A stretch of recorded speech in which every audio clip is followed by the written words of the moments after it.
like to call the Monday, March 3rd Board of Supervisors regular meeting to order. We could all stand for a pledge of allegiance and a moment of silence. I pledge allegiance to the flag of the United States of America and to the republic for which it stands, one nation, under God, indivisible, with liberty and justice for all. Moment of silence.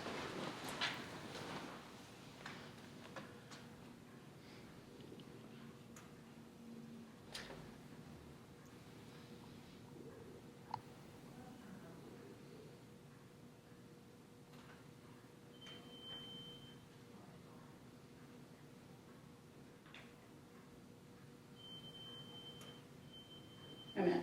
Thank you.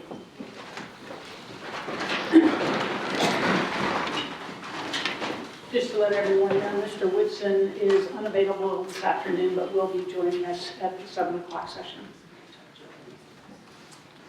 Madam Chair, I'll make a motion to adopt the agenda as presented unless anybody has any addenda. I'll second it.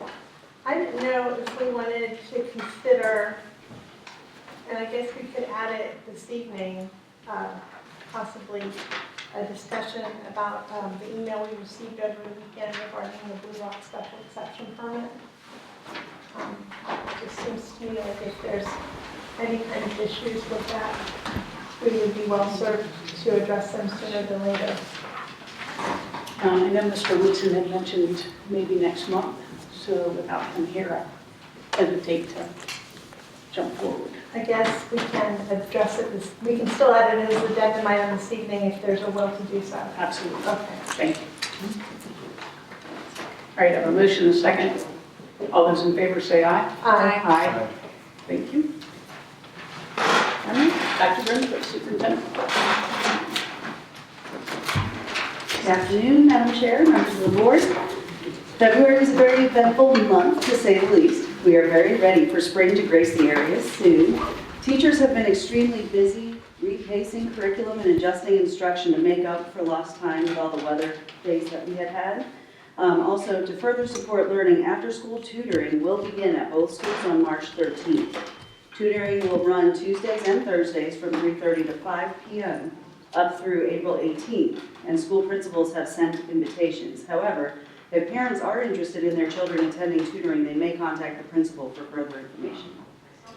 RCPS celebrated Black History Month throughout February. RCES students learned about famous African American scientists, artists, mathematicians, and inventors, while RCHS students welcomed guest speaker Charles Jameson, who gave an engaging presentation complete with tri-corner cap and garb, recounting the stories of notable Black Americans who served during the Revolutionary War, hoping to gain freedoms, including several of his own direct ancestors.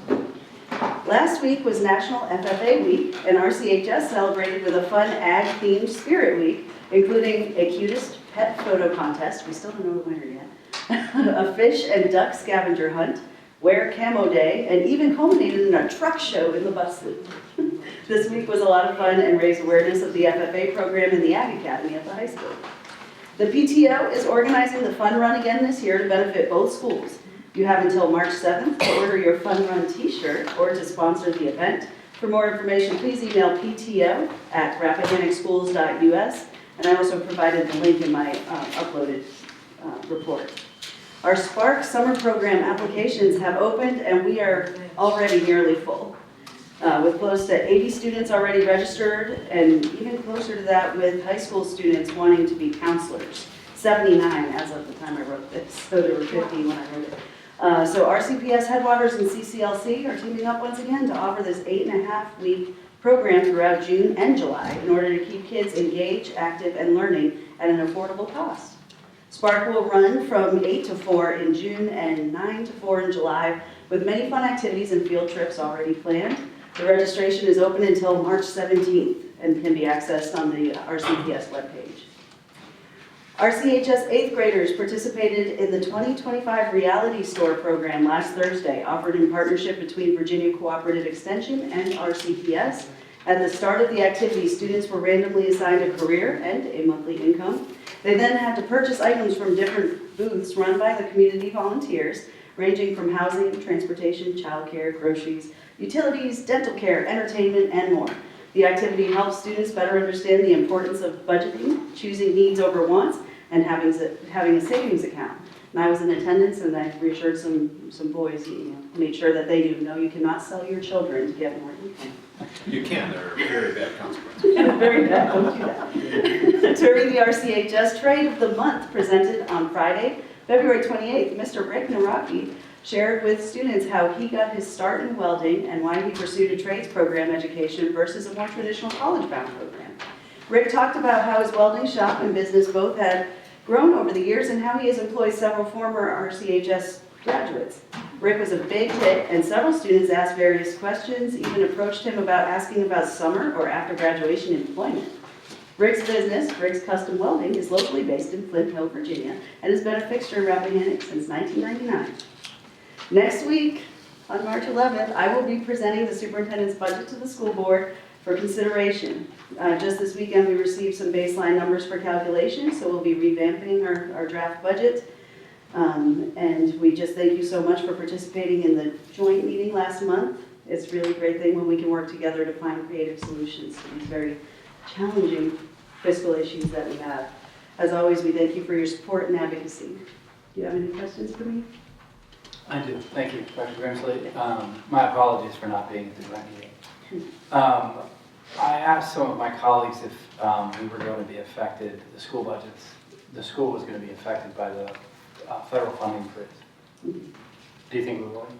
At this point, we don't have much information about how that impacts us. This is one of the very few instances where our LCI shields us, as we only receive less than 3% of our budget from federal funding, but that is still something to consider. I have not seen a freeze on Title I, Title II, Title III, and special education flow through at this point in time. So we're watching that for any additional information, but at this time, we don't have any indication that that is going to be frozen. How much is that? Do you know off the top of your head?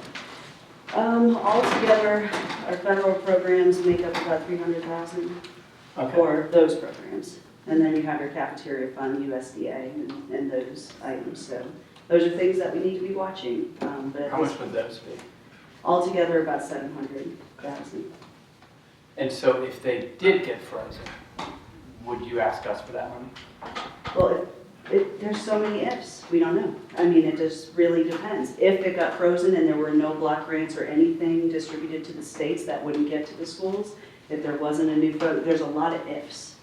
Potentially down the road, if we go through those, that may be something we need to talk about, but at this time, we just really don't know. Yes. Thank you very much. Thanks, Dr. Grimsley. Yeah. Next, we have the Rappahannock County REMS Council representative, Mr. Atkins. Mr. Atkins.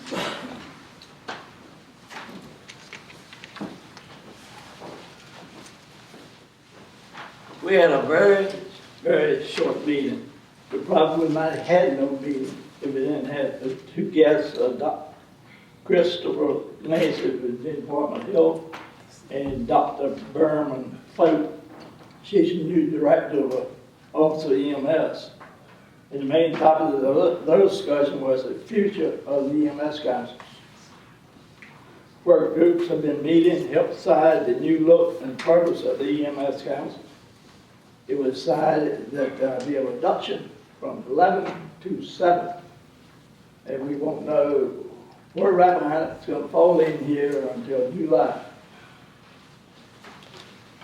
We do not know at this time whether the EMS Council will be a traditional council or a regional office of the EMS to include 1 to 2 BVH personnel.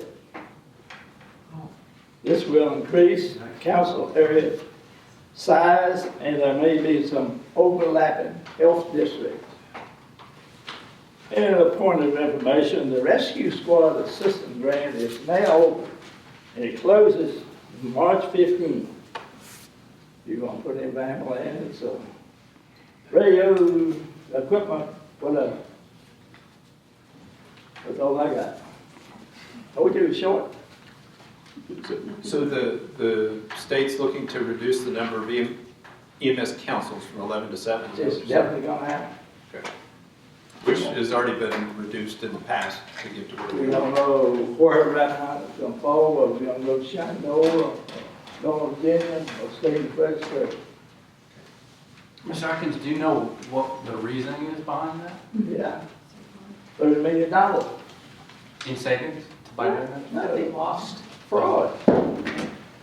It was $30 million fraud. They found $3 million, but then fined $27 million. One guy got charged and sent to prison. Do we have the opportunity to put our vote in as to which area we would like to be a part of? I don't know, you probably could write a letter, but I don't know whether it's gonna be any benefit or not, because I think it made the mind up. As well as everything else. So ostensibly, that means the council that you sit on will get bigger, because they're just reduced. They're to be reduced or done away with. Don't know that. Interesting. When's your next meeting? May, I think.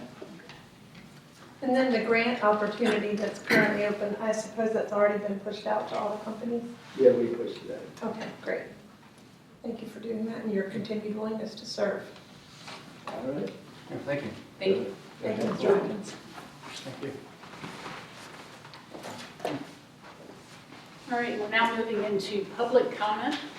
Anyone wishing to speak, please be recognized and give us your name and your district. We're limited to no more than 5 minutes per person, please. I'm Eve Brooks. I Anyone? live in Sperry. Mike. As you know, there are a number of people here. Can you hear? Yes. A number of people here today to protest the federal cuts, the indiscriminate cuts of the labor force.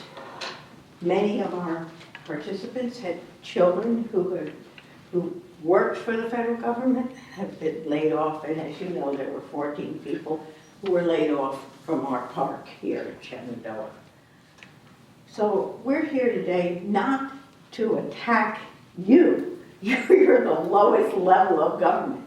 But we are asking that you join us in raising our mutual concern about what is going to happen to our citizens, and to reach out to your colleagues a step above, to Mr. Weaver, to Governor Youngkin, and to the President in any way. You represent us here, and we appreciate all the work that you do to represent us.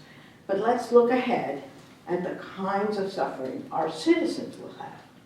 We have a number of people who are supported with child care funding, which comes to the state through the federal government. And we think they are in line for cuts. How deep? No one knows now, so I can't talk about that, but I think there's going to be a hole, and that those people working are important to our well-being as a county, and their children are benefiting tremendously from CCLC. So we're concerned about that. We have about 300 families, I believe, on SNAP. SNAP is food stamps, and it will have deep cuts. It has been a target now for a number of years, and clearly a target when the feds are trying to cut $2 trillion out of the budget in the next 10 years. The next piece in line, of course, is Medicaid. 17% of the citizens of our state are on Medicaid. 700,000 were added after the ACA passed. That 700,000 is in great danger of the 2 million. But further cuts could happen in all along the line in Medicaid. What does that do? That affects not just our nursing homes, not just our hospitals, not just every medical practice that takes Medicaid. It affects all of us, because what happens when our healthcare system's financing is so destabilized, as this will be, is that our own insurance rates go up, those of us who are in private insurances. Now, I'm a senior citizen, and I haven't talked about Social Security. And frankly, they say it's clear and it'll be fine. But we do know that about 50% of the people who work for Social Security could be without a job within the next week or two. We don't know that it's happened yet, but that's the prediction. So the services that we'll get, even if our benefits are not cut, the services will surely be cut. And that's, of course, true right across the government. And the state of Virginia has about 144,000 employees of the federal government, and many of them are losing their jobs. So what do we have to ask you? One, join with us. We really need your voices with us because we're all going to suffer. This is going to hurt a lot. And we just heard the Title I cuts could be certainly a problem. And we've all gotten together for this county when we've worked to try to get the cap removed. We, again, need to reach across to each other and support each other and work as much as we can against what is happening at the federal level. So I think that is the first thing. The second, and I think this is just important because this is budget season, is to create a contingency fund. We don't want to tell you where to put that money. We don't know where the hurt will be, but we know they'll be hurt. And if you can create a contingency fund in this budget, at least the county will have some flexibility when these cuts come. I want to thank you for your time today. Thank you. Thank you.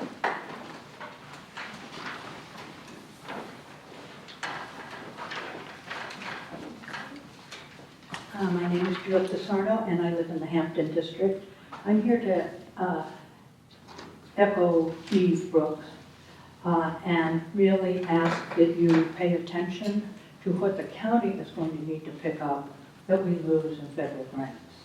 Whether it's what happens to the FDA, our farmers, and FDA does and food programs, obviously child care, Title I for our schools.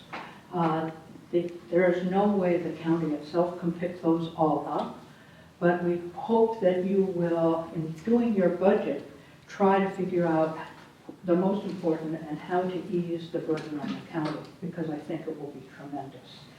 And obviously, if you can have some conversations with our other elected officials that represent this county, it would be appreciated. Even the cut, the enormous cut to USAID hurts this county. And there is something very obscene about the richest people in the world attacking the forest. And this county has done such a good job and has such wonderful programs that are in concert with the county, the state, and the federal government. And please let's preserve them. Thank you.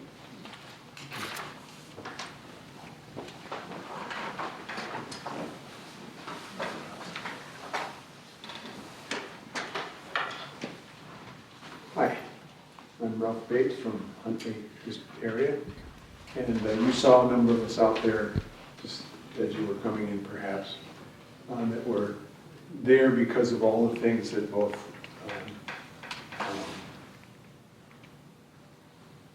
Eve and Judy. That I'm sorry, I'm blanking. One of our messages to you is that we want to help you when we can and where we can, if we can, to get in touch with people who want to be touched in order to not allow those cuts and things to happen.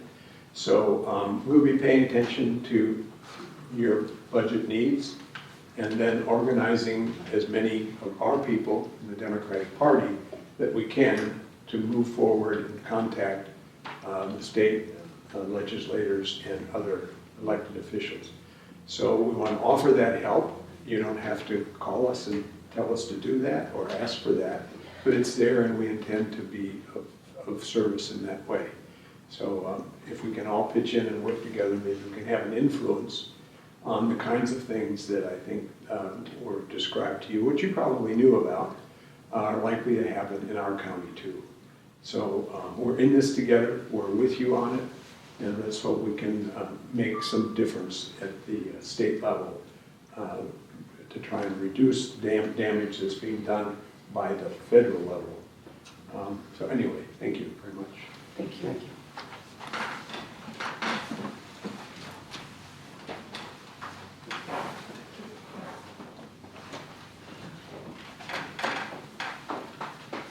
Good afternoon, people. I'm Mark Anderson from the Piedmont District, proudly represented by Chris Deedsmith. I'm here to speak about the Blue Rock enlargement special exception permit process. I think you all received a communication from Sally Ann Andrew, who's one of the neighbors. Two more of the neighbors are here today. I'm not really a neighbor, I'm just an equestrian owner in the property.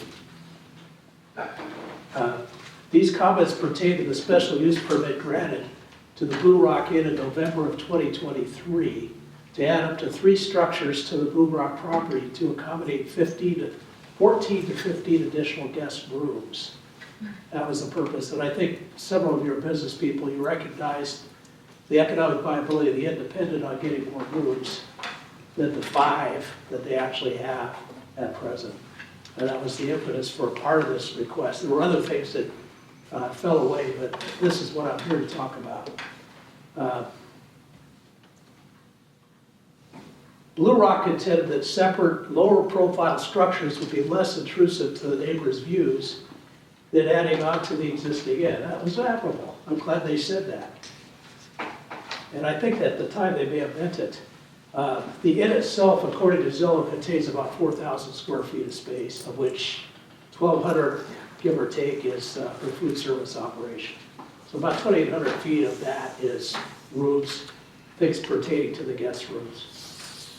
There were detailed drawings for the proposed 3 additional structures, not provided at the time of the Planning Commission or your review of it here.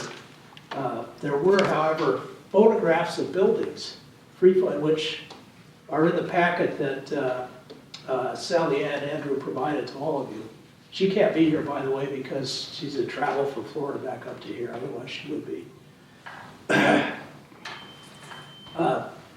These buildings in the photographs were either 1 or 1.5 stories in height, obviously smaller than the primary building, which is the old Blue Rock Inn. The term cottage was used during discussion of this application, both at the Planning Commission and the Board of Supervisors level.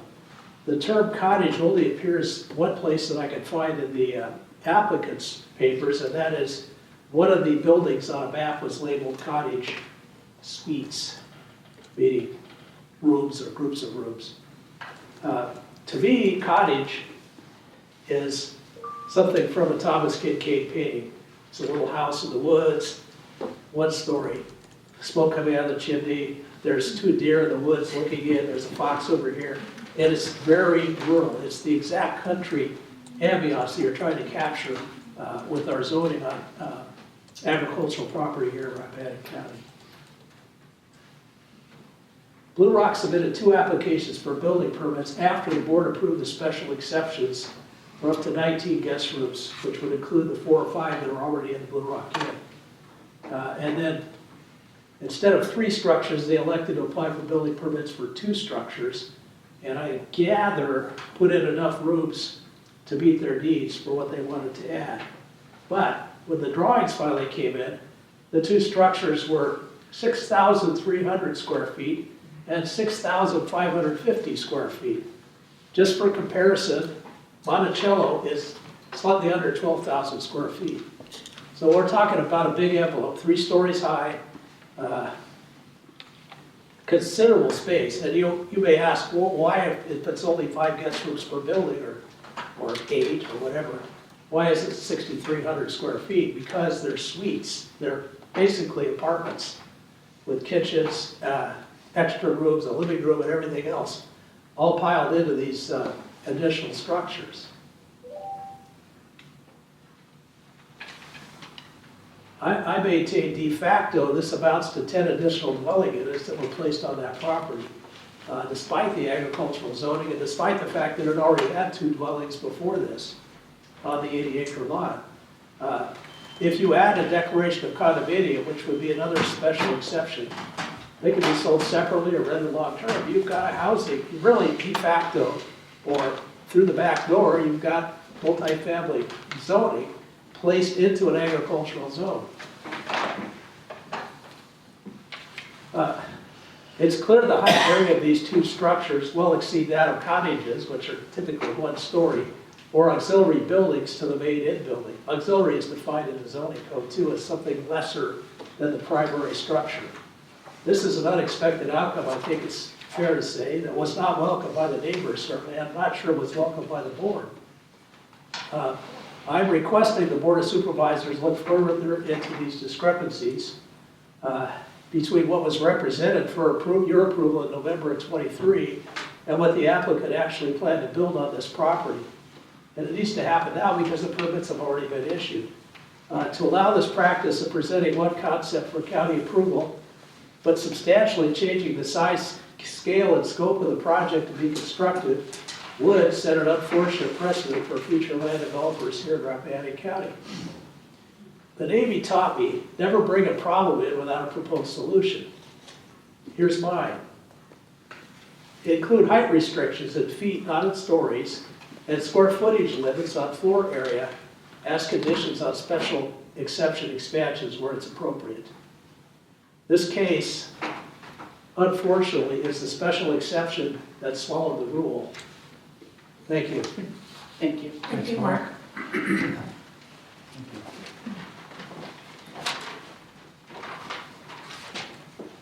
Yes, ma'am.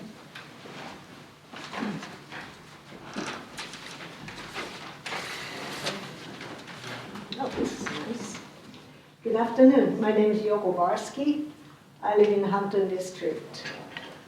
I would like to bring up to your attention, like Mr. Anderson said, Blue Rock. I know since this Downing LLC bought that Blue Rock, he's done a lot of good work, finishing up the second house, making all the new fences, letting neighbors walk around.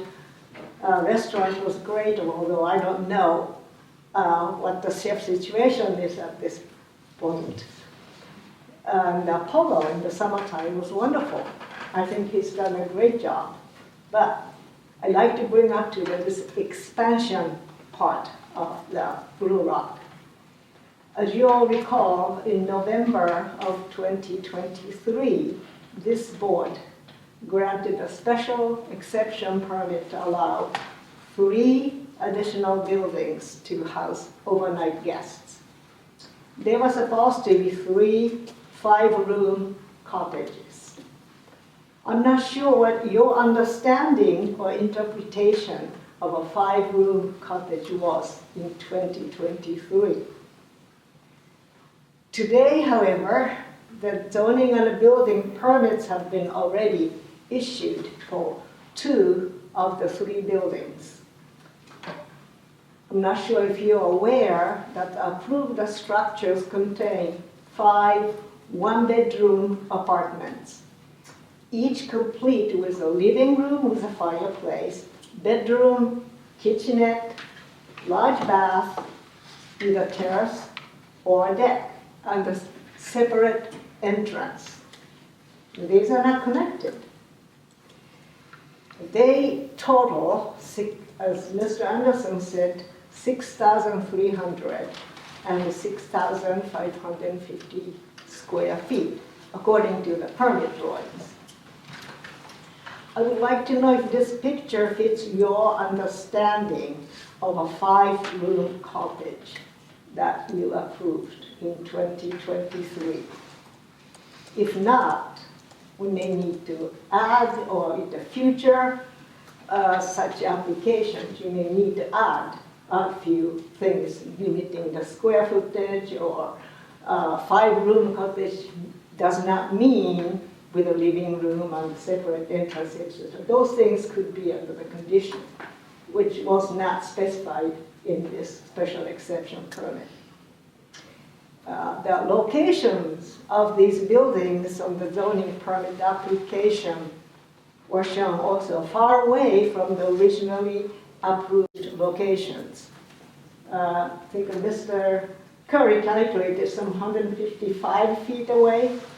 That's pretty far away. Neighbors pointed out to the zoning administrator, and she said, oh, they're the same locations. But eventually, Mr. Curry worked up with Blue Rock, and they negotiated and came to some kind of agreement. And then zoning permit was reissued. I'm just concerned if these large structures were allowed to be built as cottages, it sets an unfortunate precedent for the future new structures, bed and breakfast, or whatever comes through here. And I urge this board to review the Blue Rock expansion project a little carefully, and then perhaps clarify or amend the definition or add something to the either county ordinance, zoning ordinance, or for each special exception permits, something. Thank you. Thank you for your attention. Thank you. Thank you.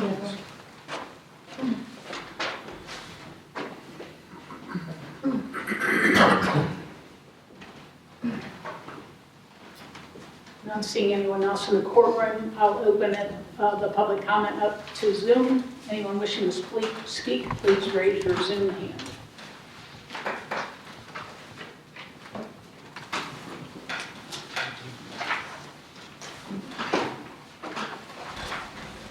Not seeing any hands raised, I'll go ahead and close public comment.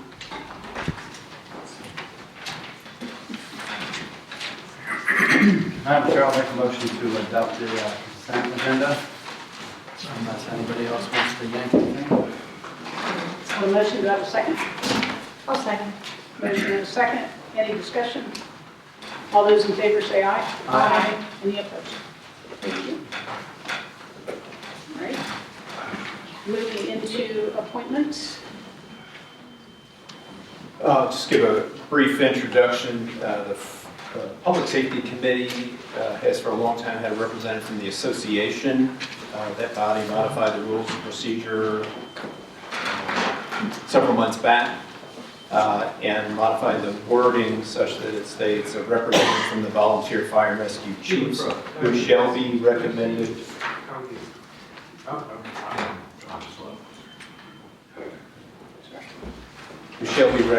to the Board of Supervisors for appointment. That request has been sent to the Chiefs and Association, but there's not yet been a recommendation, so I don't believe this item is right for an appointment at this time. But please communicate with the companies in your districts and seek a recommendation. Can do. All right. Rappahannock County Water and Sewer Authority. As the board might be aware, there's a vacancy on that body due to a resignation from Mr. Reed, who served for a few years on that body. There was a advertising in the local newspaper for the vacancy. We received one application from Mr. Trafton, who is here. And so this appointment would be to fill the remaining unexpired term from Mr. Reed, which would run through July 31, 2026. Would anyone wish to speak? And if the board has any questions for Mr. Trafton? I mean, I sent my only question for Mr. Trafton to him yesterday afternoon, which is, we know within the next 5 years, the plan for the RCWSA is to double the subscriber rate or the user rate. So to what end is he willing to work on that? And I gather he is willing to work on that. I know we live, to use the words of the Chinese curse, in interesting times, having just gone through an election year and having elections coming up this November.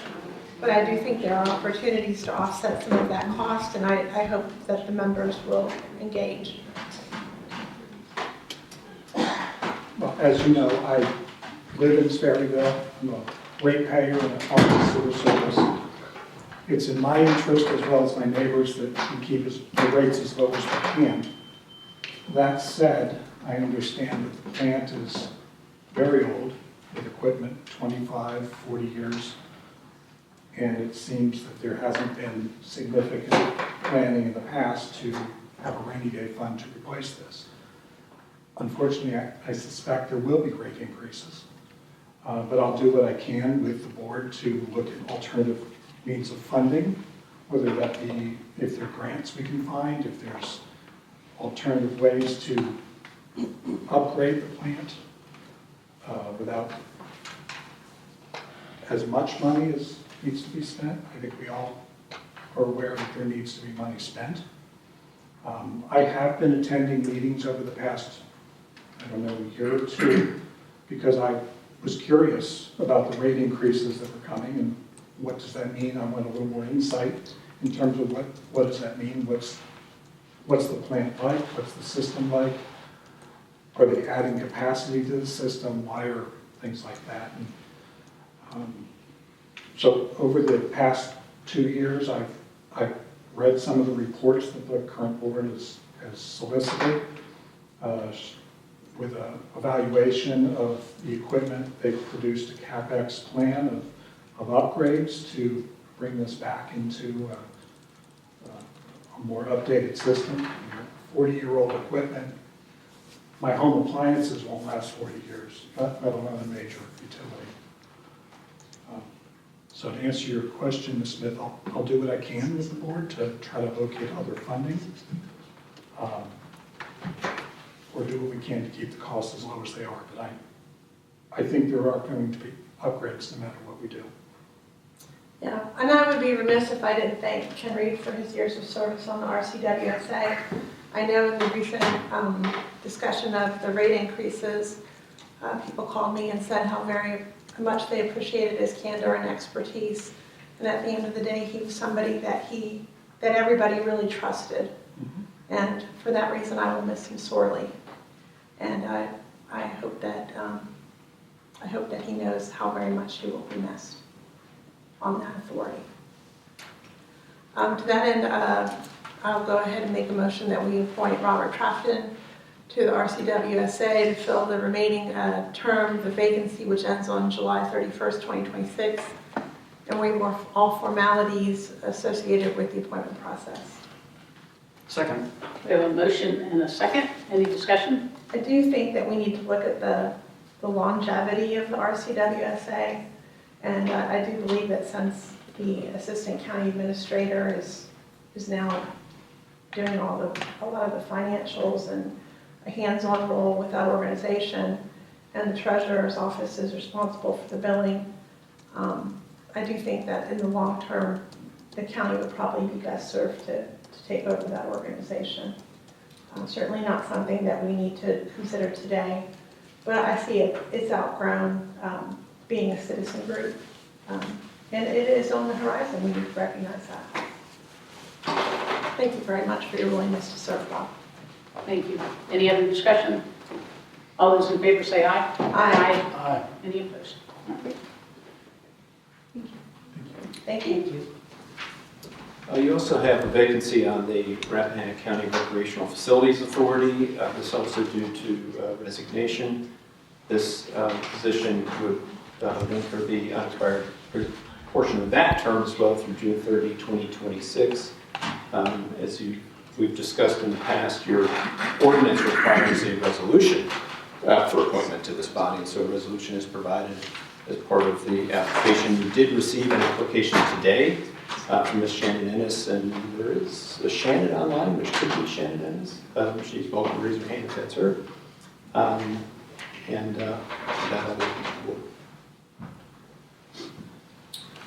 I did get an email from Mr. Whitson that said he supports her nomination. She has small children and is involved in many civic activities. Is Shannon online? Is that Ms. Ennis?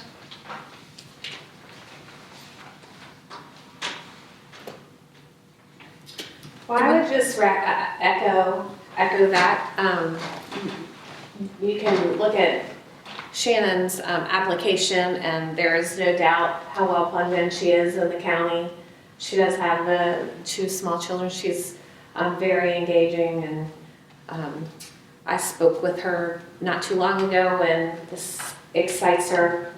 Being on the board now, being the board representative on the RCRFA, I know that she is exactly what they are looking for. So unless that is her and she'd like to speak. I think that's one of Shannon's laptops. Our Shannon. Is it? Is it not you? It's not me. I did communicate with her earlier, and she thought she might be able to join either in person or online, but I told her that wasn't absolutely critical. The board could waive those requirements for her to be here, which are written in your policies. Well, if that's the case, I'd like to move to. She's muted. Well, right, yeah, I asked her to. It's okay. Raise her hand. But we hear that you're here. Yay. I was going to make a motion that we. Hi, I'm here now. Before she could Thanks, Shannon. reconsider. Sorry about that. Allowing the meeting. I'm here if you have any questions. I think we all know how much time and effort you put into the community. I personally support the nomination you're about to make, I think, Spring. Yes, I move to nominate Ms. Ennis as the named appointee for the RCRFA with the expiration date. I don't know if Shannon is aware of June 30th, 2026, and we'll waive all informalities. And so just making clear, you're moving to adopt the provided resolution for the Yes. included. Yes. I'll second. We have a motion and a second. Any further discussion? Not to follow a pattern, but I would be remiss if I did not talk about Ms. Gomblowski, who was just delightful and a breath of fresh air after a very trying time on that organization.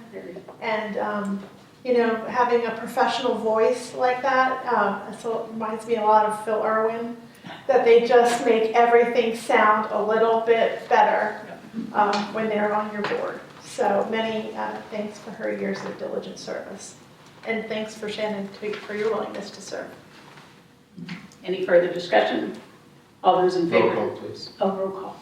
Ms. Comer? Aye. Ms. Smith? Aye. Mr. Carney? Aye. And I also. Thank you, Ms. Ennis. Thank you for entrusting me with this. Thank you. All right, moving into General Assembly update.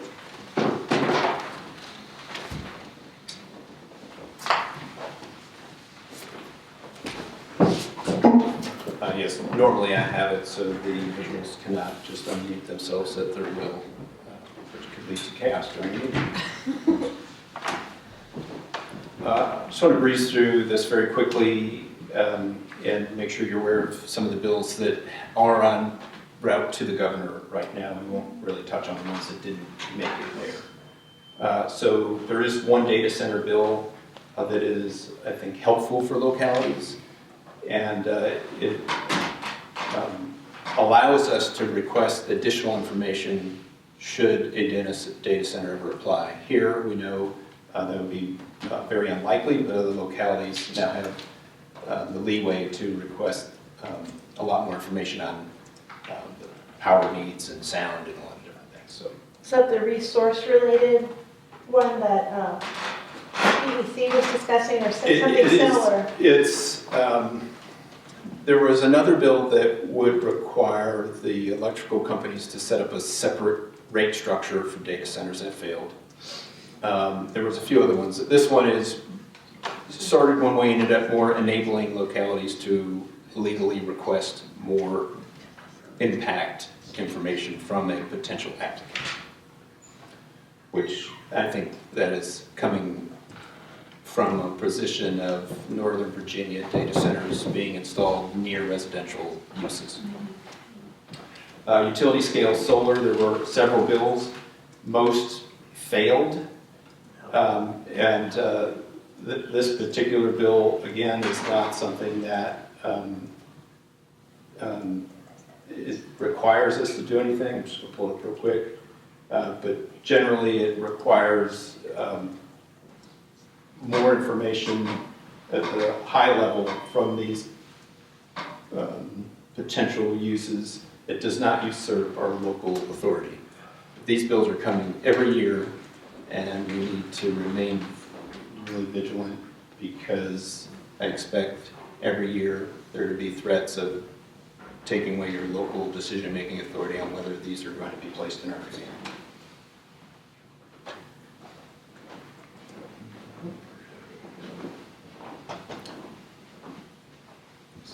Tapped up there. Land use. There was a bill that started out requiring ADUs, and was last year as well, and that ultimately changed to enabling localities to incorporate ADUs and tiny homes in the comp plan. So it started out mandating that we would have to allow them, and then ended up through substitutes and amendments to be enabling for comp plans. So another one we're going to keep seeing. What does that mean effectively? I mean, we're already. It doesn't mean anything, Yeah. but other than we need to keep paying attention to this, and every year there's going to be another bill that changes the may to a shall, and one that changes from comp plan to zoning ordinance, and being a by right use in a residential zoning district, which is where this started. I mean, in our county, we don't distinguish between a tiny home and a huge home. No, tiny homes is more of a building code issue, really. Okay, yeah, but for our purposes. No, we don't. And tiny home got thrown in at the end, I think, probably to gather another couple votes. Because we have tiny schools. Yeah. This next bill is very interesting. Subdivision ordinance plan review by designated agent, and then the definition of the designated agent. Previously, and currently, until signed into law, state code really sets out that subdivision is a ministerial process, not legislative, right? You have a checklist of things that need to be done, and if you satisfy that checklist, then you get your subdivision. However, these were going to planning commissions and boards who entered subjectivity, and that caused issues. What this does is it shortens the timeline, mandated turnaround, and basically says the designated agent is empowered to do this, not the planning commission or board, with the exception of localities under 5,000 population where the planning commission can play a role. So this will be a change for our ordinance going forward, because subdivisions in our ordinance right now are supposed to go through the planning commission. So it would be a staff-driven process, which means that we'd hope to review the subdivision ordinance at some point in time. If this gets signed into law, it'll be effective in July. We'll need to really peel back the content of the subdivision ordinance, make sure that A, it aligns with this new requirement, but B, that the ministerial requirements, the check boxes in the ordinance of what one needs to do to get a subdivision are what the board and public want them to be. Are they saying that no subdivisions can be legislated? Correct. So we have them now that are legislative. When it's above 5. Kind of, sort of, yeah, but... And you're saying we need to correct that? They're not legislative now, and they should be. They're never a legislative decision now, but they're made by a legislative body, which is really confusing and gets you into hot water. Okay, so you're just, okay, so, and then what is the actual definition of designated agent? Basically who you appoint. I know, but is it In our ordinance, it is the zoning administrator, so. But the state allows a designated agent to be Yeah, anybody? it could be any. Could be you, it could be. Yeah, and it just go have no requirements. I think it can't be a legislative body. Right. Yeah. Okay. And so that's a sort of thing that is coming out of a lot of frustration in that area from people who should be a sure thing, but then they end up in front of the legislative body and then they go to court, and it's not great. SB 1307, additional local sales and use tax to support schools. This has gone the last couple of years. Localities, this would enable localities through referendum to add an additional up to 1% sales tax solely for capital or debt service for school projects. Several localities. Can I ask you a question? Yes? Is this referendum per project? No. Or is it? It's basically a 20-year period, if I recall correctly.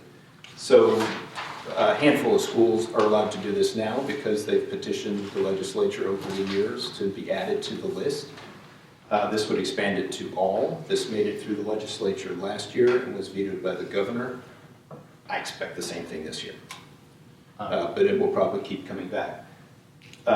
For us, we know sales tax, 1% sales tax amounts to about $1 million. So I don't think there's really ever $1 million a year of debt service or capital projects for the schools that would make sense.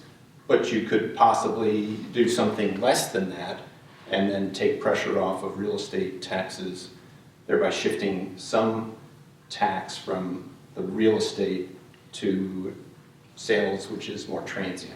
So, It would be a tough decision and a tough sell through a referendum. so the referendum, if it were to pass, it would give you a 20-year window in which to do this. Yep. For any project, capital project for the school. For capital and debt service for school. So if the projects. school needs to do the waste treatment plant? Yeah, so the roof, the waste treatment plant, their whole capital plan, right? Yeah. This could support their capital plan. If it goes through.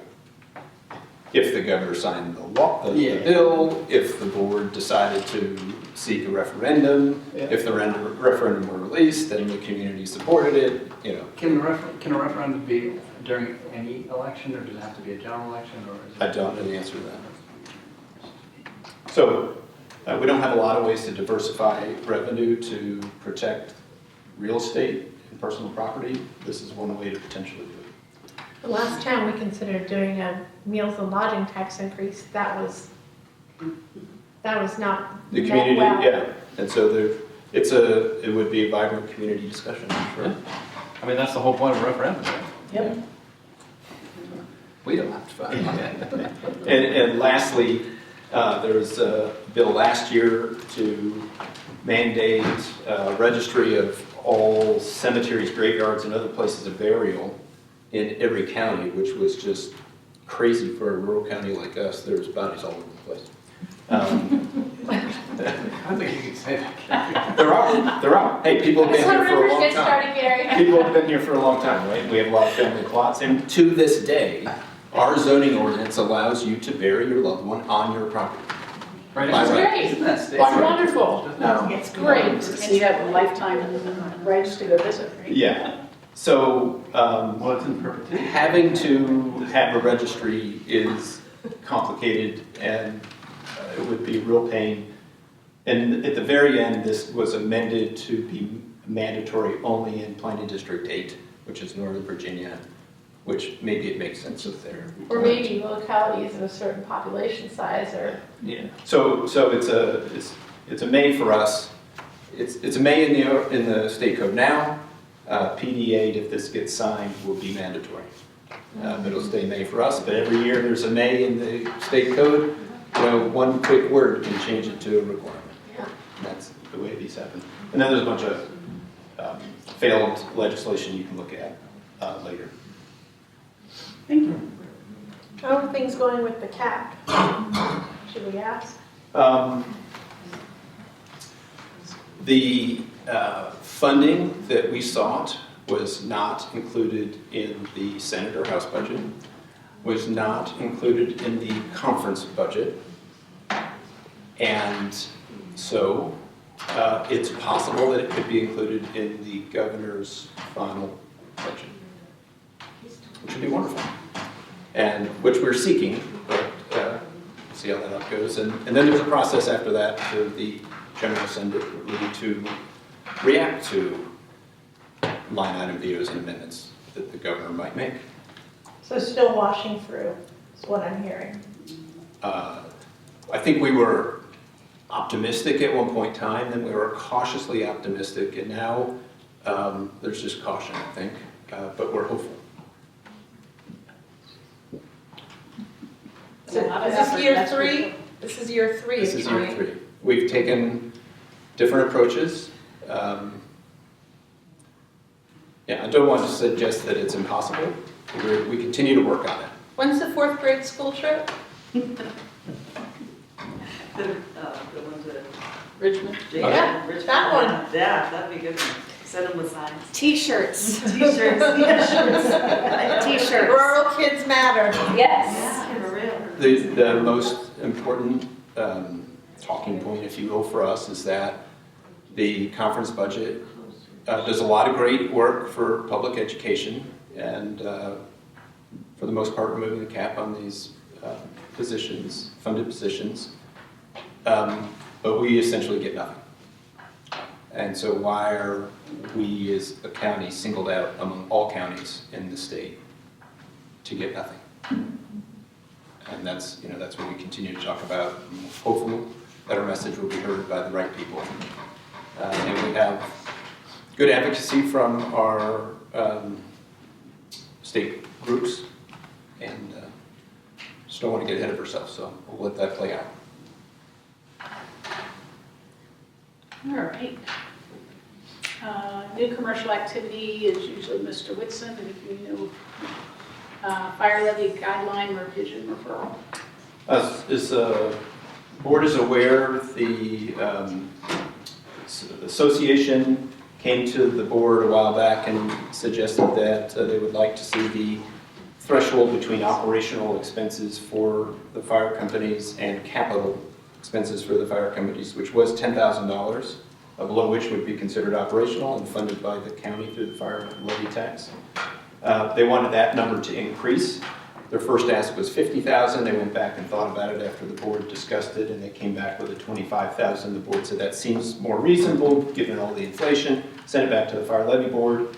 Fire levy board reviewed that, incorporated $25,000 into the fire levy guidelines, and made other changes at the same time. Reviewed those changes at 2 meetings.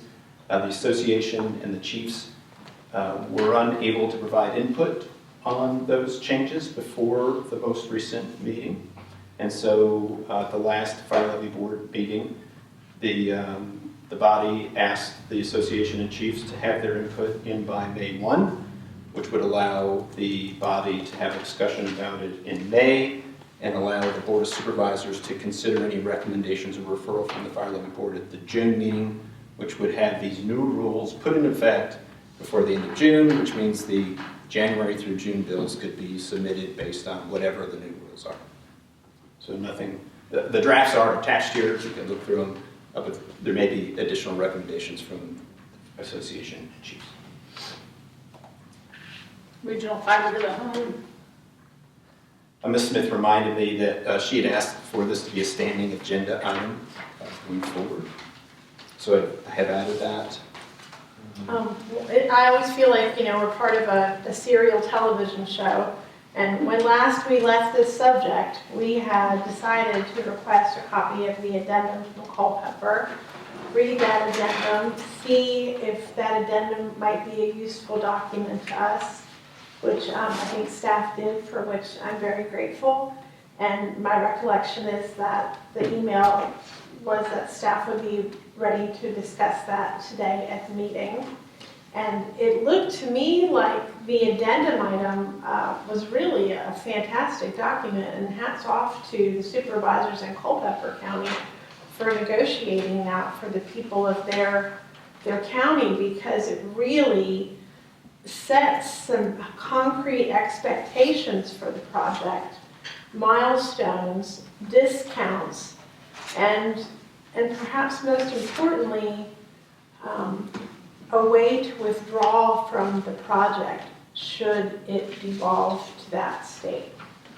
So I'm interested to hear what staff has to say, and thanks very much, Gary, for adding this to the agenda.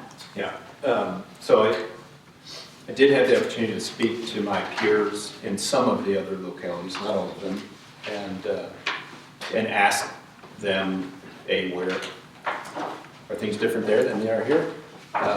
And Augusta is seeing some activity, which is helpful, although the individual there said, well, we're seeing activity. We are concerned about some of the rest of you guys who might not be seeing activity right now. Mr. Goff and I sat down and reviewed all the agreements.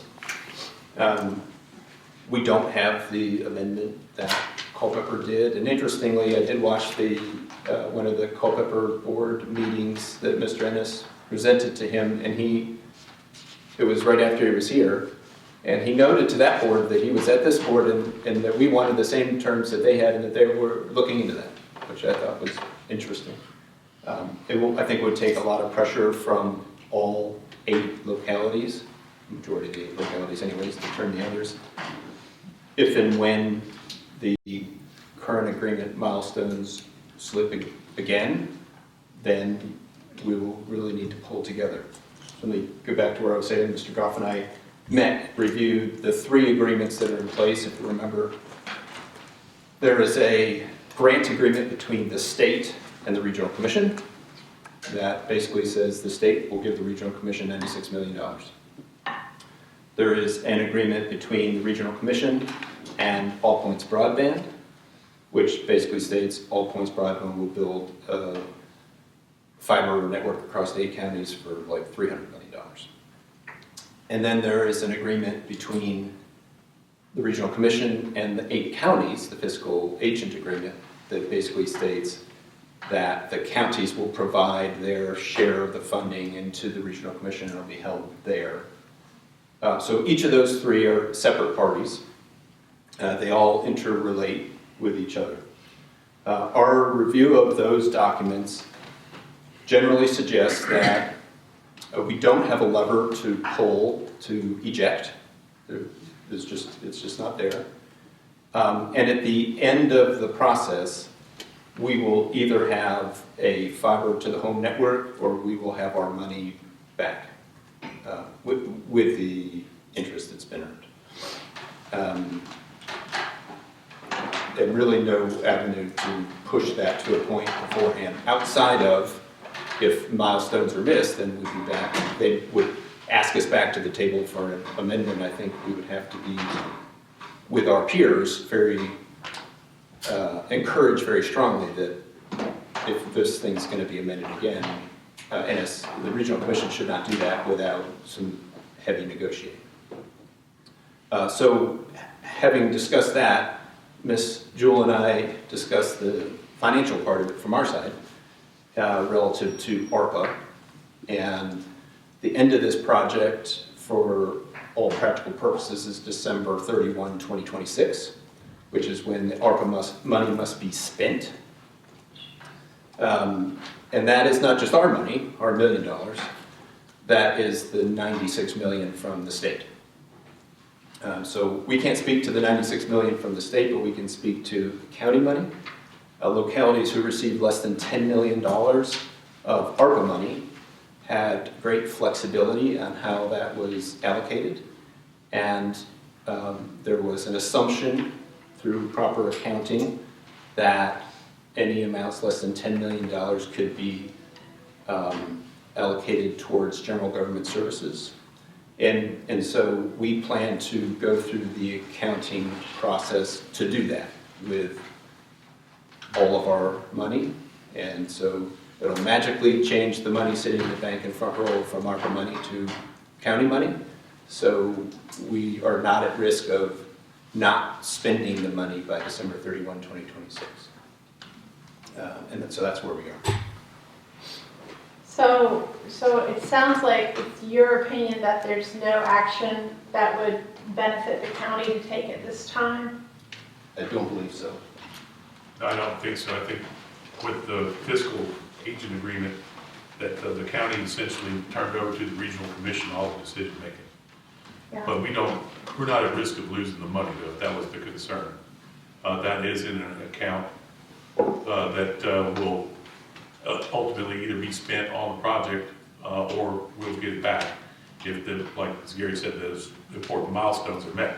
But as I understand our agreement, it's the regional commission that is making the milestones. They're the ones who've negotiated that and extended it. And I think we're powerless to do anything about it unless, as Gary points out, all 8 of us are demanding some kind of a change. Culpeper was on its own. Right. And so, but we chose to go through the regional commission, which has its advantages, in that we're once removed from any kind of liability problem issues, that all the administrative expense will be borne by that regional authority. So as of this point, it's my opinion that there's nothing we can do about the extensions that the regional authority is granting. I guess my other concern is knowing that the nature of the project has changed from existing utility poles to an in-ground installation by Mr. Carr's own remarks to, I think it was the Augusta County Board of Supervisors, where he acknowledged that that pivot basically doubles the cost of the project. Are we in it until the money runs out and then on the hook for the balance? Well, the agreements would say that we are only obligated to submit the money that we submitted and will never be required to submit any more, and any difference is the obligation of All Points Broadband. So that's the legal posture of the whole deal. I suppose there is a scenario where All Points Broadband is insolvent and couldn't do it, in which case the project would collapse. And then the process with the state is that the Office of Attorney General is the big dog that would resolve that issue. Do you think that there's enough concern amongst the fellow members of the NSVRC to take a more active role in holding All Points' feet to the fire? And if you're not prepared to answer that at this point. I would say I think it's grown over time. I don't think they're necessarily there right now, but I think it's probably not linear, and as we move into the future and deadlines become closer, their interest will increase. Yeah. My concern is that they're talking about a slower rollout and that they're talking about, the install points, the cabinets, other than passings. And my concern is that we could spend the money installing cabinets and not accomplish passings. But then the milestones calculations are sort of checked off and the money's dispersed, but at the end of the day, homes aren't connected. Yeah, so as far as the way that the grant is set up, basically all three agreements, All Points is able to request funding for design. And then once that payment is made, which I think they submitted the application for our design. Ours money has not been paid yet, because the way it works is All Points submits an invoice to the regional commission. Once they hit a milestone, the regional commission will submit that to the state. The state will review everything. Once the state says, yes, this is acceptable, and sends the reimbursement to the regional commission, then the regional commission will take a portion, our share of that, from our bank, and then send it to All Points. We don't pay until the state pays. The DHCD. Yeah. So that's important. But relative to the system, the next payment is for passings. Okay. They don't get paid until there are passings after the design stage, which is, I think, good for us. That is good. And their plan is a mixture of aerial and underground. And March 1 passed, so presumably they submitted a BEAD application for additional funds to help the whole thing. We won't know about that. I heard from a couple other companies who at least initially expressed interest in a letter of support from the board, and basically said, well, I think they would love to do that if they had more details. And after they looked at it, they said, we don't really want it. So two companies came and asked and then backed away and said, no. We don't know who will apply for all that, for the funding, and that process is going to go on over the next several months. So where are we with the discount? Yeah. Yeah, just like, what about the other counties? Should we just, I thought it'd be good to send them this around and just get some support and say, hey, this is, I'm fully aware that they're trying to get a project done, and that, it's good to hear that Mr. Ennis reiterated that. Yeah, I think at this point, if you were seeking to amend the agreement and All Points doesn't need anything, then if you achieve, if you get discounts, then they're going to want something. And so my thought is that you probably need to wait until they want something, and then you can trade the discounts. They've already against got that. something. I know, but we don't have an avenue to amend that agreement. I mean, it's. No, I know, but I'm saying that I think for goodwill. Goodwill, yes. This is a political move. This is them saying they're gonna do something they haven't done, they understand that, they're getting paid. I'm just saying, it's a political move for them. It's just, it's goodwill. Like, everybody wants to, I'm not suggesting here that we like extort them. It's just, he was open to this idea. Yeah. So I'm just saying, what makes sense for us? I think then, if this board is of a mind to seek that officially, then I would probably need to see if there was consensus among our peers, and then bring that to the regional commission and have them bring that to Oakland's. I know that I have mentioned at least at 2 different meetings that I've spoken to supervisors from both Fauquier County and from Page County. And I'm telling you, somebody needs to have a more in-depth conversation with them and frame it up for them, because I think they are in a different, I don't think this, it's not even that I don't think. I know they are not looking at this project the same way that we are at this point. So if this is something that we want, I think you mentioned at the last meeting, let's send it on to them and say, hey, this is what we're considering, join us, because 8 voices are louder than 1. Yeah, I definitely, I've mentioned it twice now. So this is what I'm thinking about, is that if we haven't seen some kind of progress by August or September, I understand that the mechanism is that just the money gets ejected to us, meaning the remainder. No, I mean, yes. Unless they, yeah. If they took a draw for design, yes. Yeah. So, but I don't want to wait to that point. So if by September we hear it's crickets, it is eminently reasonable to say to our peers, hey guys, here's what we're going to do, hop on board with this. This makes a lot of sense. If we need to get the state looking at this because there's so much state money involved, it's about goodwill, it's about getting this done, it's about doing this for people who have paid for it. Come on, let's do this. That's the message. I agree. We can do this. And so All Points has set out milestones for this county and other counties of when you will see construction in the field.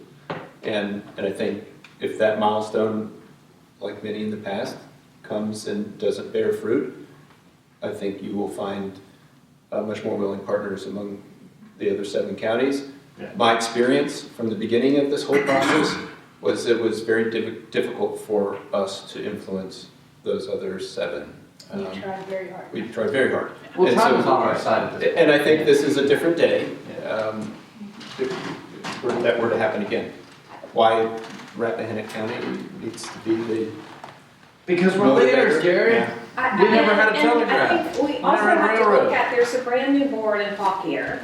Yeah. I think, it's a brand new day, and it's a new time. We have new information. We only make the best decisions we can with the information that we have at the time. So now we have new information, and there are some new players involved, and new relationships, the whole 9 yards. And I'll call the chair of Page County right now and say, hey, when are you in town again? Like, we need to get some of the key players in the other localities truly listening to us. I think, I agree with you, and I think that we just need to get some actionable benchmarks from them that, since everything is shifting around and it's changing a little bit, so that we have a realistic idea of when to expect things that's realistic. And then I think we can kind of build off of there. But my intuition tells me if we don't see anything by the end of the summer, that's just way too close to a hard deadline. I agree. Well, Culpeper's been put off, 2 or 3 times now? I mean, I think we can expect the same. I don't see why we would fare better than they would. They're in the year cycle before us, if I remember correctly. Yeah. So that they should be progressing at a rate that if anything, I don't want to sound like the doomsday, device here, but in the year that we joined the project, if I remember correctly, the funding increased sevenfold. It went from $100 million a year to $700 million a year in funding. And while the expectation, I think, was that $700 would propel the work forward, at the end of the day, there's only so many people that there's only so much fiber available. There's only so many people to do the work. There's only so many people to do the installations. So I look for it to get exponentially worse, which is perhaps not fair, but also given the huge pivot from existing utility lines to in-ground installations, that's another hurdle that they didn't contemplate, and it eats time and money. To be fair to the citizens of our county, about a year and a half ago, they received a postcard in the mail that told them that they could expect blazing fast internet service soon. Soon. And not the first passing has been made. And I know that Gary will work with his peers. I have faith that we can be a leader in this. I hope we can make progress and convince others to join us. If we want to influence NSBRC, does that mean we need 5 of the 8 other counties to join us, or 8 of the 8 counties to agree with us? The agreements don't envision our ability to influence at all, but I think that there would be open lines of communication if there was if there were 8 counties coming to them saying we need to lean on this and seek amendments or take some action. Okay. Yeah, that's just it makes me nervous, and it just is not one of those things that I want to get behind at all. I mean, the economics, the way it works is that they don't really they do make money before this, but they make money by adding subscribers. Mm-hmm. And I know that the goodwill needs to be there for people to look favorably on them as a brand to want to even sign up. Here, we're a little different because you just don't have any options. You can do Starlink. There's just no other hardline option. So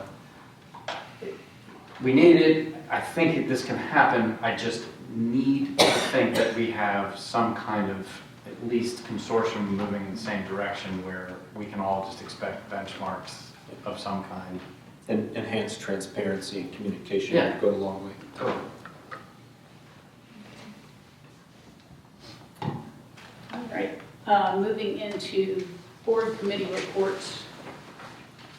Recreational facilities, did you meet? We did, and they were very grateful for that surprise no money that we gave them at the last meeting. I have absolutely no doubt that it will be used wisely. They are, as I said at the last meeting, it's still all about fodder stack. So April 12th, that is when the race is. They've, if they haven't sold out completely, they're very close to have sold all of the business sponsorships on the back of the t-shirt. So that is pretty exciting. And at February's meeting, registration was behind, like for runners, was behind about 20 runners maybe. If you think about all the snow and the ice who's thinking about running. So I have no doubt that now everyone's going to get a little bit of spring fever and they're going to go and sign up for BoardDocs. And the Rappahannock County Park.org website. If you've never gone to that, they've done some new things to it, so go check that out. And now the foundation can receive donations there, and you can state on there what you want your donations for. Because of course, I think everyone in here knows that we're working towards a nice playground. So yeah, it's a busy little group. Thank you. Public Safety's meeting tomorrow. Planning Commission. Planning Commission met. We had 6 public hearings scheduled. We had 5 that we were able to take up. We did reschedule due to some inclement weather, and one of the applicants was not able to attend on the rescheduled date. But then one of them that couldn't attend on the original date was able to attend on the rescheduled date, so you just never know. It all went very well. The transient lodging amendments came along nicely. I think we're working to resolve some of the concerns about road types for the more intense uses, like the RV camper campgrounds and the conference centers, and to determine the road types that would best suit those uses. But after that, I think we've heard from the residents of the county quite at length on it, and I'm thinking that maybe a joint meeting with the Board of Supervisors might be a good way forward, because it has been before us for so long. Probably have a draft for you all next month, and then maybe we can do it the following month. Okay. Fire levy board. We had a good, efficient meeting, and we approved all of the submissions. And I think that, Gary, you went over the document that we reviewed. I can't remember. Fire levy guidelines, Yeah, yes. fire levy guidelines that we spoke about, and now those are going to go back for more with the association. Yeah, it was a good meeting. Yeah. Quick. The opioid abatement funding is helping to cover some of the costs of the security and implementation of the new narcotic pharmaceutical requirements, and so we pulled that out of the fire levy request, and the county's been paying those right now as those bills are coming in. As companies submit those, we're reimbursing them. That's great, and just kudos to staff again for the agility with our small county was able to maneuver those new requirements. Yes, thank you. Bonnie and Darren, thank you. Thank you, Darren. And all of the volunteer companies. Yeah, and Bonnie signed the check, so yeah, that was good. Not literally, but Debbie signed the check. No, we still have a few that are awaiting DEA processing. It's, the entire system just got so slammed shut. But they've all been working on it hard. Thank you. All right, moving into the other reports, treasurers. Cash flow is like dead on where we were last year. Yeah, that means that's normal when you're not accumulating cash. I know there were some concerns about meals and lodging in the past, so looks like this Came last back. quarter we're even. But you also saw sales tax made up for that shortfall, so that's good. Sales tax was very. Yeah, people had a very good Christmas. Yeah. Yeah. What is the reporting for, 2 months earlier. oh, is that why you said Christmas? Yeah. Yeah. There's a lot of shopping. Yeah. Keep shopping, folks. Can I ask you a question real quick? And this is funny that I'm asking this now. Does this represent only the column? Is it literally for that month? 2 months ago? Yes. Or is there overlap? No. Like from the first to the third? Yeah, we get checks from the state Yeah. because they collect all the sales tax, and then they send. But that would have they been, don't get that checks. money would have been spent in that month. 2 months earlier. Yeah, Right. okay. So, December's was spent in October. The sales were made in October, and it takes 2 months for the money to flow through the state and eventually get to us. Yeah. So when we do look at our budget and year to date and the audit, the money's accrued back, right? So And I think I've asked you this before, but how detailed is it? Like, clearly they're giving you a timestamp so you can put it into a... it's pretty detailed, and there's a different report that I think Bonnie shares with the board that provided by the treasurer that breaks it down between online sales and fixed retail, which is interesting as the sales tax comes in. You can say, well, there's a big bump in online sales this month, or in-person purchases. You can buy a car online, and it could be our sales tax, whereas nobody's going to buy a new car in person because we don't have a new car sales location. We have several pre-owned. So a big purchase like that, if they come through online, could influence that number significantly. That's really interesting. I hadn't thought of it that way. So when you shop for your groceries Pools? and, you do it online, that's good, do that, and go pick Yeah, them but up. those big ticket items. Yeah. I do, I still have more questions. Yes. Do they give it to us as a block, or is it day by day, or is it week by week? No, my understanding is we get it monthly. So we can't But tell those- when in the month it's spent? I think if you want the details, I'm sure Bonnie and Ms. Nick could That'd be give you all that interesting. information. Really interesting, okay. And, from a privacy standpoint, I know it's not full clarity, you don't know, I don't think you know every specific thing about it, but we can get you Can't that see my new information. car van. That's Christine's new car right there, guys. That's it. You good? Yeah. And Bonnie would be here, but I encouraged her to stay locked up in the office and work on the budget. Because you locked the door, she can go. And clerk's report, thank you for Bonnie for adding previous year, so we have a comparison. Yeah. So I had a question about the clerk's report. We've been getting this, in light of all the talk about how to finance the courthouse, is any of that available for courthouse building costs? Ms. or- Struckman's appears to be on. I would just say it's all in the budget right now. Okay. And so it's funding all your. There's nothing extra. Yeah, it's funding your operational That answers the needs. question.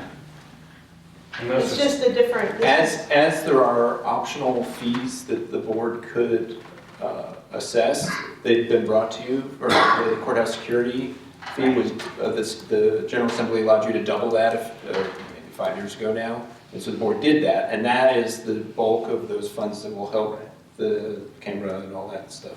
The other thing, I heard recently on a news report that counties in Northern Virginia were just collecting obscene amounts of money from their school zone cameras, which we only have, Well, 2 school zones. Yeah, but- so the bill, there was a bill passed this year on that. I didn't include it in my list. Still not totally comfortable that I understand it, but there's a restriction on what those funds, if it gets signed by the governor, on what the funds can be used towards. And I need to really parse the language to make sure we're still allowed to have it in our zones. Got it. But if we are, Within the revenues available, we don't expect there to be a ton of revenue. There might be. The point is not revenue, it's slow the cars down. And we think that it will likely do that. I've noticed now, using Google Maps, that the little, like in Warren County, just went through there on Chrysler Road, or East Chrysler, whatever it is, the little cameras show up on the map as I'm approaching the area. So that should influence behavior. And if it doesn't, the civil penalty will influence behavior. And so if we get some revenue, that's not bad either. win-win. Yeah. Yep. I'll try and find that article, I think it was on WTOP one night when I was driving home, and the amount of money was just mind-boggling. Yeah, when you think about it there with A, the number of cars, and B, the number of schools, and you multiply those together, it becomes hard for us to understand when we have 2 schools. Right. But with the security fund, we've hit that cap. We're at the top. Yeah, we're at the top of that, and we're accumulating that, and we're about to spend that down. There's in the reports further down. Have been engaged with a third company. I think you all talked about that as our third, and have been talked to a third company, and I expect a proposal from them any day now. And they're more of a local company that would be more full service and long term, which I think would be helpful. So hopefully the dollars and cents work out on that. Going into legal matters. Really not much here, just note that the second Flint Hill case was coming up on its year deadline, which it must be served or would, I guess, go away, technical legal term. And so it was served, but then Mr. Capps and Mr. Connick agreed to stay the proceedings until the Supreme Court finishes what they're going to do with the first case, which makes a lot of sense. Yep. Other than We're that, also out of the Seven Ponds case. and then we are formally out of the Caparucio Seven Ponds case. Wonderful. The judge made it clear, as Mr. Capps pointed out, that the state code does not provide for a means to get any money from the county in those sort of situations. Building permits.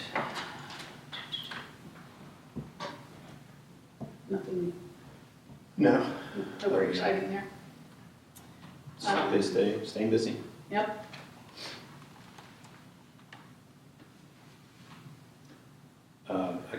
The county projects, the garage storage is just, it's really a side burner. When they're too many plates spinning, I need to set them down before I break one. So that one's set down for the moment. All right. Anything else the board's interested in? How's the church coming along? I got a proposal in my inbox right now. Are you guys talking about the Methodist Church? So the envelope project for the jail and the church is, we were waiting to see if we're going to get the grant money from the state. We didn't. And so now we're packaging that into the $1 million that we have. And I've got a proposal for limited interior work at the church that should be done at the same time, because we're talking about windows. And so it would basically just make an open shell, add a bathroom, building has no plumbing right now, add the rear stairs that are needed, because there's only one way in and out of that building right now. So we've got that design proposal. It probably won't come to you because of the dollar value. And then we'll be charging forward with that project in the coming months to get it bid out to a set of contractors is pre-qualified. How does the front of that, I remember the front of that building looking It won't change. pretty rough. It's very rough. So all this siding, that German lap siding, is going to be touched. Some will be replaced. Others will just be scraped down. A lot of the German lap along the grade line will be replaced with material that looks the same but is not wood. Okay. So all that exterior work, a lot to do. Also, there'll be ADA access to that front door. Great. I know at one point, some people in the community were worried that that building was not salvageable, but everything you've seen still indicates what our conclusions were originally, that that is a building worth saving and using. It's quite sound. There is termite damage in a few areas that it looks like boards of past eras have tackled that need some more work, but nothing that's insurmountable. I asked because I saw there's a new restaurant opening across the street. And as a board member, I hated to sit in that front window and look across the street at a building that the county owns that frankly should look better than it does. Yeah. And if I were a business owner looking at a county-owned building that looked like that, I would ask the county to fix it up. Yeah, I drove by there the other day, and there was a weed growing inside the building in the window. So, Well, All right. that's weeds for you. Everywhere. All right, I'm going to jump into matters presented by the board. Ms. Gomer? Nothing. Ms. Smith? I had two things. I had someone reach out to me about the First Energy transmission line. I wondered if we had any updates about that, or if there was any role that the county could really affect in that. My recollection from their visit was that there's not really a role for us, but should we be getting regular updates and be active in that? Good question. I mean, they are in control. It was a long time out, and I know they have a lengthy process themselves, but I can reach out to those individuals. That would and be see great. If where we they could are. just have it like in the reports and as an action item if something is actionable at any point, that would be great. I think there's, and rightly so, a concern in the community that it will mar our beautiful landscape or diminish property values. And people want to stay on top of it, and they want to know that we're on top of it.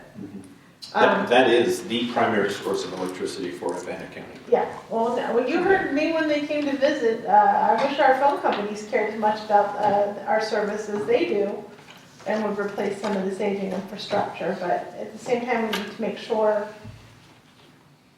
that expectations are met. And then the other question I had, and I'm so glad to see Jeff here today, with the recent storms, and this may be a topic for the Public Safety Committee, so much damage from the falling trees and the falling limbs. impediments to drivers, and you all have had it rough between all the snow and ice and wind, so I don't want to seem like I'm pointing a finger, but I'm just wondering if there's any way that our partners at the utility companies or VDOT does it make sense to be more proactive with the tree trimming in light of the damage that we see in these storms? I can check on that. I know we're limited as far as how far we can go. It's anything in our right of way. There's, many trees that are outside our right of way that can still fall and hit a line. Yeah. We'll trim what we can. I'll reach out to our tree trimming crew and just see what they can look at, see if there's anything they can trim back further. I think it's a good conversation to have, and it's again a beautiful county. I'm not suggesting we clear cut the roadsides in Rappahannock County. We certainly want to do what makes sense for us, but people have said to me that, and we don't always get the same weather, so it's not a fair comparison, but adjoining counties don't seem to have as many problems as we do some of the time, and why do we seem to be more impacted? Well, we're more rural, there's more remote locations, but are there things we should be doing to maybe improve people's connectivity? Ms. Donahue and I did hear at the last regional commission meeting that REC approached the regional commission about potentially sponsoring a grant application to harden some pole infrastructure in and around, or maybe just in the Shenandoah National Park. Oh, wow. And so we thought, hey, resiliency is really cool. What does it look like? And so the commission authorized the grant pre-application with the understanding that there needs to be a lot more information about, are we talking about the same height poles, same color poles, what is happening? And so that is positive that somebody's thinking about it at REC with some potential state/federal grant money. Okay, well, that's great. And again, maybe it's a public safety committee. I know you all tend to talk about weather events and storms after they pass. But there sure have been a lot of outages, none quite as long or bitter as that one a few years ago. But it's so challenging because people have animals and can't leave them or are worried about damage to their homes, and we really need to make sure we do our part to mitigate those negative impacts. That's all I have. Thank you. Mr. Carney? Ms. Smith mentioned Ms. Gomboski earlier in this meeting, and I just wanted to thank her for her incredible service and friendship. She passed away last week, and she was an incredible member of the board, and she remained optimistic to the very end, and I just wanted to thank her publicly for that, and say to the family that she was just an incredible human being.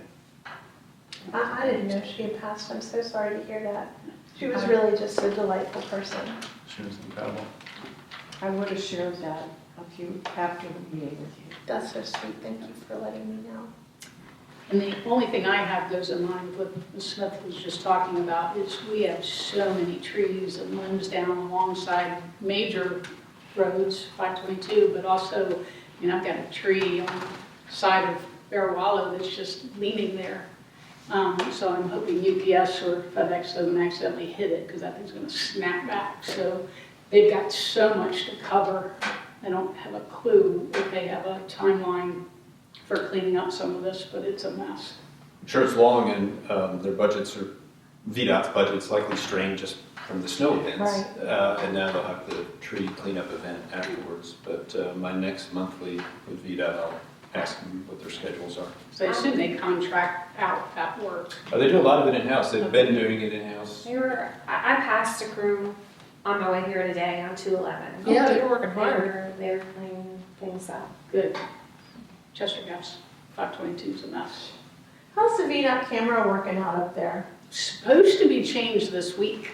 I Thought you were going to mention it until it was done. I wasn't, but I got a note that said, all goes forward, it's going to happen this week.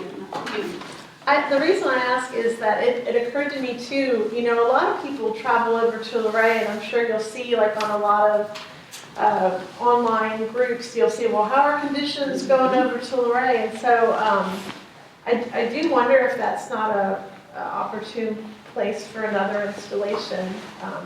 So Ms. Donahue reached out to VDOT to see what can be done, A, because that camera freezes up all the time. It's Yeah. icicles on it, and it was an older unheated camera, and so they're gonna replace it with a newer, modern camera that should not freeze up, has high resolution, and that's from safety funds. So we'll count What's that that, when we'll you count start? that camera when it does whatever. Did it get hit? I heard it got hit. Somebody hit it in one of the Oh, I stores. don't know. Okay. It was on last night. Yep. All right, if there's nothing else, we'll recess until 7. All right, 3:40.